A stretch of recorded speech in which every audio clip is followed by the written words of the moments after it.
हरे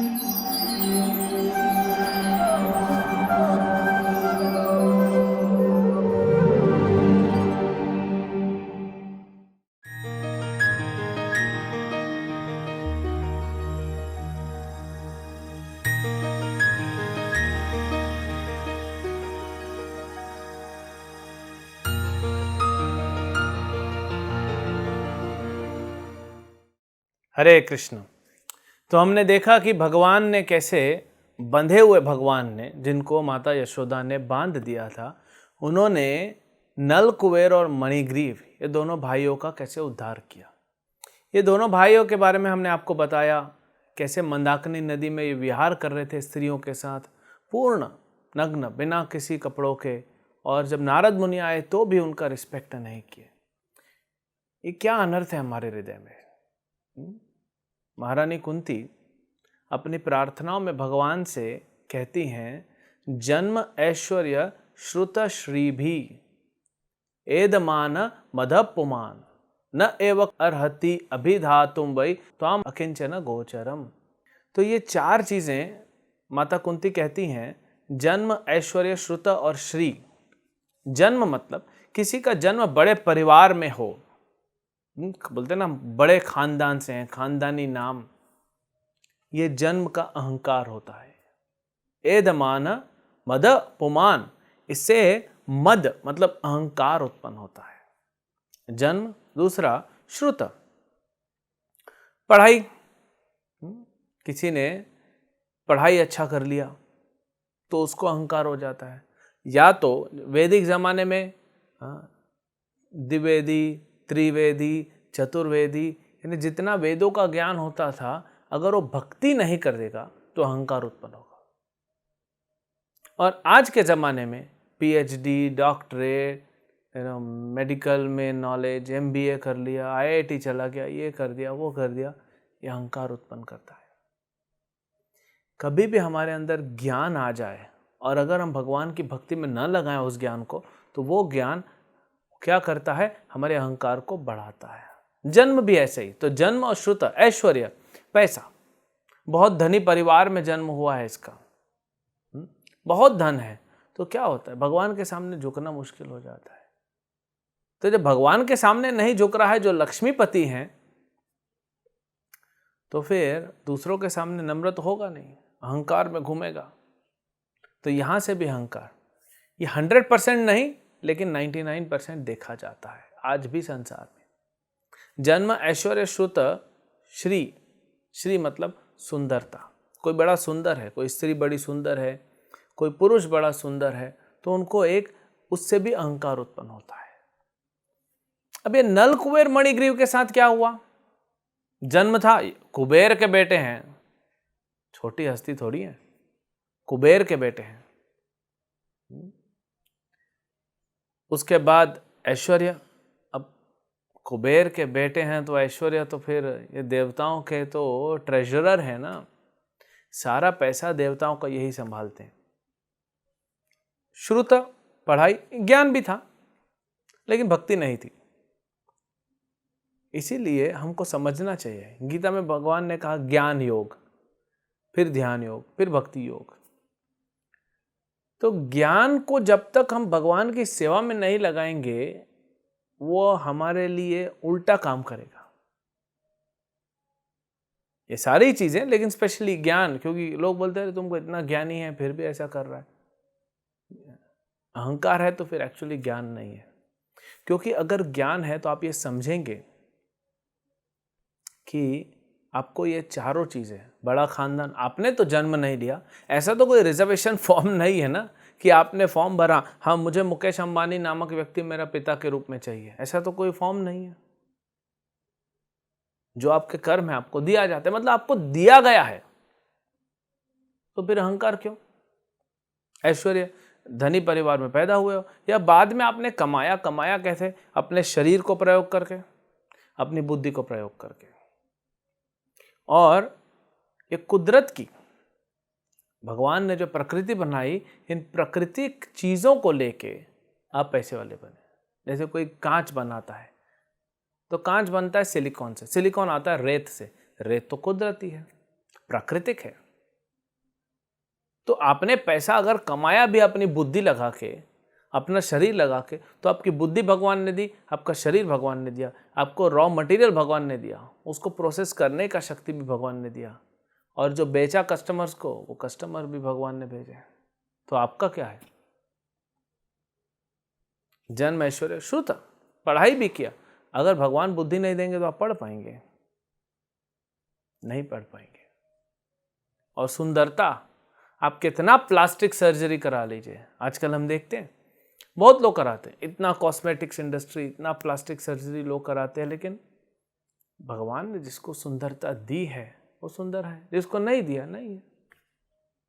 तो ये चार चीज पे अहंकार क्यों होता है हमारा, जब ये तो दिया हुआ भगवान द्वारा है? ये सोचने वाली बात है। तो ये नल, कुबेर, मणिग्रीव का बस चारों था, भक्ति नहीं थी। नारद मुनि ने सोचा इनके पास सब कुछ है, अगर ये भक्ति करेंगे तो कितना अच्छा हो जाएगा, इसलिए श्राप भी दिया तो कि इनको भक्त बनाने के। आज की परिस्थिति में भी हम देखते हैं संसार में, इन चारों में से अगर चार नहीं हुआ ना, दो भी हुआ, तीन भी हुआ, एक भी हुआ, तो मनुष्य का कई बार तो ऐसा भी होता है एक भी नहीं है फिर भी अहंकार होता है। अंग्रेजी में कहावत है ना, अ pauper is proud of his penny। एक भिखारी को अपने एक आने में भी अहंकार है कि मेरे पास इतना है। लेकिन प्रायः देखा गया है किसी के पास ये होता है तो अहंकार तो है, लेकिन उसके अहंकार के प्रदर्शन जो होता है वो सबसे ज्यादा साधु के पास ही होता है, साधु के साथ ही करता है वो। मान लीजिए हम एक गेरू वस्त्र में किसी के पास जाते हैं, वो अहंकार है, तो वो लोग ठीक से वो रिस्पेक्ट भी नहीं करना चाहते। उनको लगता है आ गए, थोड़ा डोनेशन लेंगे, चले जाएंगे। यस, साधु का एक काम है भिक्षा मांगना, वो धर्म है साधु का। क्यों मांगते हैं साधु भिक्षा? नारद मुनि यहाँ भिक्षा मांगने नहीं आए थे, ऐसा नहीं कि हर बार। साधु का उद्देश्य भिक्षा मांगना नहीं है। अगर भिक्षा ही मांगना था तो फिर क्यों अपना नौकरी धंधा छोड़ के आदमी सब कुछ छोड़ता है? कोई व्यक्ति छोड़े और देखे, कोई साधु बनता है प्रचार करने के। गर्ग मुनि पहुंचे नंद महाराज के पास। नंद महाराज राजा हैं। नंद महाराज कहते हैं गर्ग मुनि से कि प्रभु, हम तो एक गृहस्थी जीवन में फंसे हुए हैं, एक गृहस्थ संसार में फंस गए हैं, और गृहस्थ संसार में जो भक्ति नहीं कर रहा, भक्ति कर रहा तो फंसा नहीं, वो वैकुंठ है। वो गृहस्थ रहे, सन्यास रहे, ब्रह्मचारी रहे, वो अगर भक्ति कर रहा है तो कोई टेंशन नहीं। भक्ति नहीं कर रहा है तो गृहस्थ संसार कैसा है? अंधकूपम, प्रहलाद महाराज कहते हैं। अंधकूप एक अंधे कुएं के समान है, जहां आदमी गिरता ही जाता है। तो नंद महाराज जो कृष्ण के पिता हैं, वो कह रहे हैं गर्ग मुनि से कि प्रभु, हम तो इस संसार में फंसे हुए हैं, माया जाल में। आप जैसे साधु विचरण करते हैं, हमको कुछ कृपा करने के लिए। तो साधु जाता है पहले तो कृपा करने, भले उसके बाद अपना कृपा ना हो, लेकिन उसका रियलाइजेशन है, उसका भक्ति है, वो आपको देता है। जब कोई व्यक्ति साधु को दान देता है, या उसको भोजन करा दे, या उसको कुछ दान दे दे, क्योंकि वो भगवान की सेवा में लगा हुआ है, आपका दिया हुआ दान भी भगवान की सेवा में जाता है। प्रामाणिक साधु की बात कर रहे हैं हम वो साधु की बात नहीं कर रहे जो आपसे पैसा लेके और नशा करते हैं, वो साधु नहीं है। पहले तो आप ये समझिए, तो साधु का परिभाषा क्या है? साधनोति साधयति च कृष्ण प्रेम इति साधु। जो खुद साधना करता है, जैसे भगवान ने शास्त्रों में कहा है, दूसरे को साधना कराता है, भक्ति साधना, और उद्देश्य क्या है? खुद भी कृष्ण प्रेम प्राप्त करे, दूसरों को भी कृष्ण प्रेम प्राप्त कराए। इसको साधु कहते हैं। वो लाल कपड़ा पहन लिया, दाढ़ी बढ़ा लिया, ये कर लिया और बैठ के नशा कर रहा है, उसको साधु नहीं कहते। तो साधु जो होते हैं वो आपसे धन लें या अन्न लें, वो जाके भगवान को देते हैं। तो भगवान पहले तो मालिक तो भगवान ही है। ये साधु तो एक पोस्टमैन का काम करता है। कोई बोलेगा ठीक है हम फिर डायरेक्ट जाते हैं भगवान, जाओ, कोई मना थोड़ी है। लेकिन ऑलरेडी भगवान कहते हैं कि मेरे भक्तों के पास आओ, मेरे भक्तों के माध्यम से मैं ज्यादा सुलभ हूं। और आपने जो धन कमाया है कहीं ना कहीं पाप होता है उसमें, तो उसको शुद्धिकरण करने के लिए शास्त्रों में बोला गया है, जैसे तन को शुद्ध करना है तो नहाते हैं, मन को शुद्ध करना है तो मंत्र जप करते हैं, धन को शुद्ध करना है तो उसको दान देते हैं। और दान किसको देना है? भगवान की सेवा में दान देना है। तो जब आपका धन जाता है थोड़ा सा, तो बाकी जो धन है वो शुद्ध हो जाता है। और धन तो मालिक का है, लक्ष्मीपति की कृपा हुई है तभी तो आपको मिला है धन। तो थोड़ा सा हिस्सा उन्होंने लिया। आप डॉक्टर के पास जाते हैं, वकील के पास जाते हैं, सबके पालन पोषण, लेकिन साधु को तो वो भी नहीं चाहिए। साधु तो भगवान पे निर्भर रहता है। तो मेन उद्देश्य साधु का है प्रचार करना, क्योंकि वो आपके पास जब आता है भिक्षा मांगने, तो ऐसा नहीं कि हाँ भिक्षा दे दो और चला जाएगा, वो साधु नहीं। साधु आएगा, कुछ आपको शास्त्र का बात बताएगा, कुछ शिक्षा देगा, आपको प्रेरित करेगा कि संसार में हो लेकिन कैसे इससे निकलना है। ये साधु के वचन बहुत हमारे लिए इंपॉर्टेंट है। क्यों? जो संसार का बंधन में हम फंसे हैं ना, उसको काटता है। साधु की वाणी है, संसार के बंधन को काटती है। तो आजकल, या पहले तो कम थे ऐसे, नल कुंवर मणिग्रीव का एक उदाहरण है, लेकिन आजकल प्राय सभी ऐसे स्पेशली साधु को देख के अहंकार प्रदर्शित करते हैं, निंदा करते हैं। तो सबसे पहले तो ये 4 चीज आपको भगवान ने दी, इससे आपका क्या हुआ? अहंकार हुआ।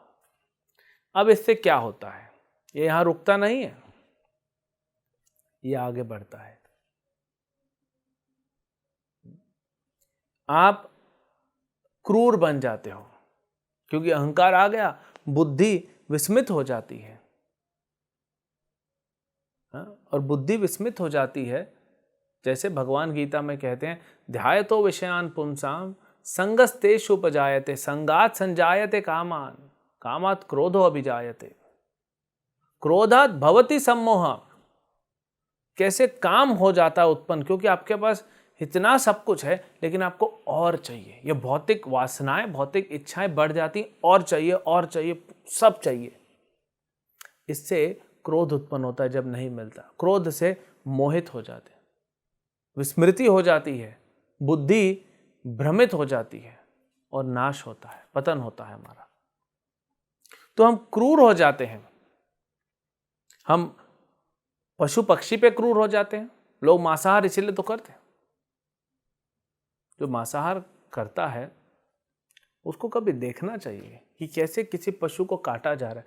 अगर वो फिर भी सह पा रहा है देखना, मतलब उसका हृदय क्रूर है, उसके हृदय में क्रूरता भरी है, और वो मनुष्य को भी ऐसे ही ट्रीट करेगा।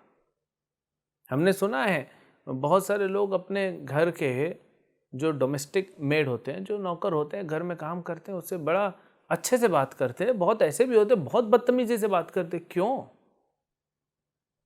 आप क्या नौकरी कर रहा है, गलत थोड़ी कर रहा है। ये गलती हुआ, कभी थोड़ा डांट दिया, थोड़ा प्रेम किया, बैलेंस करके हो गया। तो ये क्रूरता हो जाती है। ये क्रूरता हमारे जो है वो क्रूरता होती है हृदय में। और क्या होता है? स्त्री के प्रति, इस चमड़ी के प्रति आसक्ति बढ़ती है। स्त्री का पुरुष के प्रति, पुरुष का स्त्री के प्रति। मैथुन के लिए ये हमारे मन में इच्छाएं बढ़ती हैं। और क्या? शराब, नशे में जाता है। चाहे शराब पिए, चाहे ड्रग्स ले, चाहे सिगरेट पिए, नशा करता है। तो ये 4 चीजें भगवान ने दी। जब इसको भगवान की सेवा में नहीं लगाते हैं तो क्रूरता बढ़ती है, अहंकार बढ़ता है। अहंकार से 3 चीजें होती हैं। क्रूरता बढ़ती है मनुष्य के प्रति, पशु पक्षियों के प्रति, और आप मांसाहार में लग जाते हो। फिर दूसरा, स्त्री के प्रति आसक्ति, या स्त्री को पुरुष के प्रति, और वो भी आसक्ति कोई हृदय से, कोई ये नहीं कोई प्रेम है, कोई अफेक्शन है, सिर्फ सेक्स डिजायर, मैथुन के प्रति, और नशा। तो मणिग्रीव और नल कुबेर के साथ यही हुआ। ये चारों था, नशे में धुत थे, अहंकार था, नशे में धुत थे, स्त्रियों के साथ भोग कर रहे थे। और नारद मुनि को भी उन्होंने एक बार प्रणाम तक नहीं किया। अरे कम से कम इतना तो शर्म आना चाहिए था। नारद मुनि आए हैं, अपने तन को ढक लो। स्त्रियां तो चली गई, ये दोनों नहीं ढके। अब इससे क्या होता है, ये जब 3 चीजें होती हैं, उसके बाद आपका जो जीवा है ना, वो कंट्रोल छोड़ देता है। आप किसी से भी, अपने पिता से, अपनी माता से, अपने पति से, अपनी पत्नी से, अपने भाई से, बहन से, बच्चों से, अपने दोस्तों से, घर के नौकरों से, या जिसके साथ भी आप मिल रहे हैं, बहुत ही बदतमीजी से बात करता है व्यक्ति। वो सोचता है वो कुछ भी कर सकता है, वो सोचता है मैं कुछ भी करूंगा, मुझे कोई कुछ नहीं कर सकता, और ऐसा उसका पतन हो जाता है। तो कहां से चालू हुआ? ये 4 चीजें। इसलिए माता कुंती कहती हैं, जिसके पास ये 4 है उसको भगवान आसानी से मिलेंगे नहीं। ये नहीं कि नहीं मिलेंगे, मिल सकते हैं, अगर वो चारों वस्तु होने के बाद भी भक्ति करे तो। भगवान तो भक्ति, ऐसा नहीं कोई गरीब है, बदसूरत है, पढ़ाई लिखाई नहीं किया तो उसको भगवान मिल जाएंगे। लेकिन प्राय जिसके पास, जो गरीब होता है स्पेशली, उसको अगर कोई साधु जाए, 2 बातें कहे तो सुनता है। इसीलिए ऐसा नहीं है कि भगवान गरीबों के हैं और अमीरों के नहीं है। भगवान गरीबी अमीरी नहीं देखते, भगवान देखते हैं आपके हृदय में प्रेम कितना है उनके लिए। बहुत, अब युधिष्ठिर महाराज गरीब थे क्या? लेकिन प्रेम था। और ऐसा नहीं कोई गरीब है लेकिन वो कभी भक्ति नहीं कर रहा, साधु आके उसको बोल रहा है, वो नहीं सुन रहा, तो फिर वो हमेशा ऐसे ही रहेगा। वो गरीबी का भी अहंकार हो जाता है लोगों को। तो ये 4 चीजें मिलने से अहंकार हुआ। अहंकार से 3 चीजें निकली। मांसाहार यानी क्रूरता, हृदय पत्थर जैसा हो जाना, नशा करना। आज देख रहे हैं पूरे विश्व में कितने लोग ड्रग्स ले रहे हैं, कितने लोग शराब पी रहे हैं, हाँ, सिगरेट इत्यादि, कितने सारे अलग अलग प्रकार के नशे कर रहे हैं, डूबे हुए हैं नशे में। और स्त्री, मैथुन सुख। और ये तीनों में लगने से क्या होता है, हमारा बुद्धि और डाउनग्रेड होता जाता है, हम और नीच होते जाते हैं। फिर हमारी जीभा पे कंट्रोल नहीं होता, किसी को भी कुछ भी बोल देते हैं। ये नहीं देखते छोटा है, बड़ा है, बराबर है, कहां बैठे हैं, मुंह से कुछ भी निकलता है। ये सब जो है, ये पतन का मार्ग है। भगवान गीता में कहते हैं 3 ऐसे दरवाजे हैं जो सीधा नरक में जाते हैं, काम, क्रोध और लोभ। काम यानी मैथुन सुख, भौतिक इच्छाएं। क्रोध यानी अहंकार से उत्पन्न होता है क्रोध। क्रोध काम से भी उत्पन्न होता है, लेकिन आपके पास सब है, थोड़ा भी किसी ने गलती किया क्रोध कर दोगे, तो वो क्रोध। और तीसरा है लालच। ये तीनों सीधा नरक में ले जाता है। इसीलिए नारद मुनि ने इन पे करुणावश दया किया इन पे, और इनको गरीब बना दिया। कैसे? 4 चीजें ले ली। पेड़ का शरीर दे दिया श्राप देके। अब पेड़ ना तो सुंदर होता है, ठीक है, कभी कभी आप जाते हैं, वो कितना सुंदर हरा भरा पेड़ है, पूरा एकदम राउंड शेप रहता है, अच्छा लगता है, लेकिन हो गया, बस देख के फोटो खींच के चले जाते हैं, उसकी कोई सुंदरता का उतना नहीं। जन्म पेड़ का क्या जन्म है बताओ? कोई बड़ा जन्म है? पढ़ाई तो कर नहीं सकता, ऐश्वर्य, पैसा क्या देगा, धन संपत्ति। तो नारद मुनि कहते हैं इन दोनों भाइयों से, कहते हैं कि ऐसे में व्यक्ति जब गरीब बन जाता है वो अच्छा हो जाता है, क्योंकि उसको पहले तो उसका अहंकार टूटता है, अहंकार टूटेगा तो नशा नहीं करेगा, स्त्री के आगे पीछे नहीं भागेगा, वो लगा रहेगा अपना थोड़ा धन संपत्ति घर परिवार चलाने में, और फिर आश्रित होगा धीरे धीरे भगवान पे। लेकिन जरूरी नहीं है, हम आपको फिर बताते, जरूरी नहीं है जो जहाँ पे है, कोई गरीब है, कोई मिडिल लेवल पे है, कोई अमीर है, वो अमीर है भक्ति में लगे, मिडिल लेवल है भक्ति में लगे, गरीब है वो भी भक्ति में लगे। भक्ति में लग गए तो ये सारे बाह्य चीजें कोई वैल्यू नहीं रखती ना। वो भगवान जब शांति दूत बन के गए दुर्योधन के पास, तो दुर्योधन ने बड़ा बड़ा आयोजन किया था 56 भोग का। समधी तो है ही, दुर्योधन की बेटी और कृष्ण के बेटे का विवाह हुआ, लेकिन दुर्योधन कोई प्रेम नहीं करता था कृष्ण को कोई ज्यादा प्रेम नहीं था दुर्योधन से। इसलिए हमारे आचार्य एक भजन लिखते हैं ना, दुर्योधन को भोग न खायो, सुख साग विधुर घर पायो, ऐसे प्रेम पुजारी राधे श्याम श्यामा श्याम। कृष्ण कैसे हैं? वो तो प्रेम के पुजारी हैं, उनका प्रेम से पूजा होता है, उनको कोई आपका पैसा आपका दिखावा नहीं चाहिए। और उनको क्या दिखा रहे हैं? भगवान कहते हैं अर्जुन को, अर्जुन ये जितना भी चमक धमक ऐश्वर्य तुम देख रहे हो पूरी सृष्टि में, तो मेरा एक अंश मात्र है। कृष्ण से सुंदर कोई है नहीं, कृष्ण से धनवान कोई है नहीं, उनसे बलवान कोई है नहीं, उनसे बुद्धिमान कोई है नहीं, उनसे ज्यादा ज्ञान कोई रखता नहीं। और कृष्ण, अगर जन्म की बात करें तो कृष्ण से ही तो सब जोड़ते हैं। हम यदुवंशी हैं, हम सूर्यवंशी, हम चंद्रवंशी। कृष्ण तो सारे वंशों के बॉस हैं। लेकिन भगवान कृष्ण में नम्रता भी अनंत सागर की तरह भरी हुई है। उनको कोई थोड़ा सा प्रेम दे दे, वो खींचे चले आते हैं आपकी तरफ। तो नारद मुनि ने ये जो श्राप दिया, ये एक्चुअली आशीर्वाद था। क्या आशीर्वाद था? ये पेड़ बने, लेकिन नंद बाबा के आंगन में, जहां पे कृष्ण खेले। तो इन दोनों ने बाल लीला, पहले तो 100 साल देवताओं के इनको वहां पर खड़ा रहना पड़ा, सर्दी गर्मी धूप हवा तूफान सब। पेड़ का देखे ना, कोई भी आता है कीला ठोक के अपना झूला टांग के चला जाता है, कोई आकर उस पर झूला लगा के झूल देता है, कोई थोड़ी देर सो जाता है चला जाता है। किसी को गुस्सा आता है तो थोड़ा पेड़ को पंच कर देता है, लात मार देता है। पेड़ का कोई ज़्यादा वैल्यू नहीं है। तो ये कृपा है, अहंकार का जो कारण था ना नारद मुनि ने, वो खींच लिया। तो बेचारे नम्र हो गए, धीरे धीरे शुद्ध हो गए, और इतने शुद्ध हो गए, भगवान को याद किए, नारद मुनि को याद किए, शुद्ध हो गए।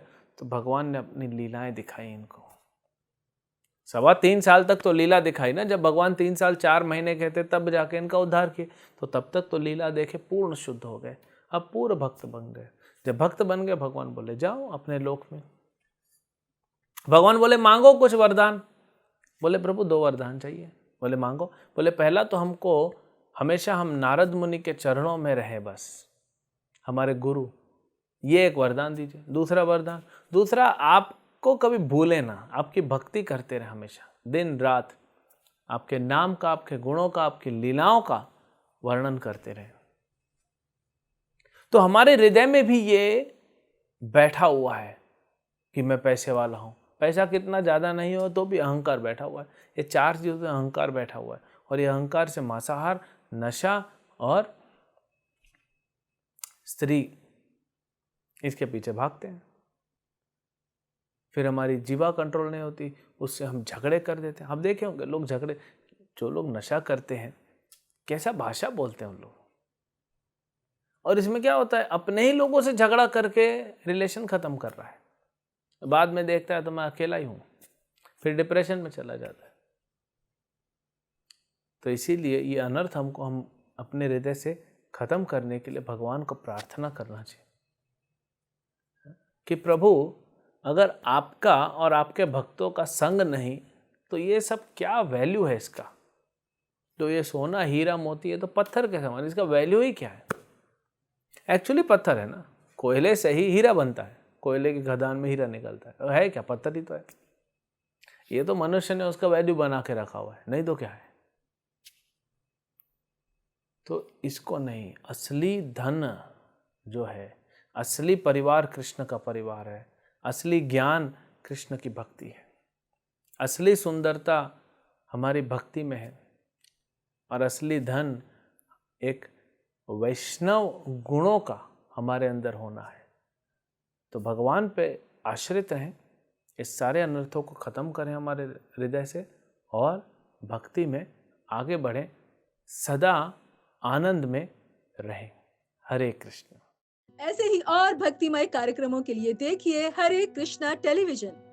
इसे प्राप्त करने के लिए आप अपने केबल अथवा डीटीएच ऑपरेटर से संपर्क करें तथा और अधिक जानकारी के लिए आज ही डायल करें 8767 845 845।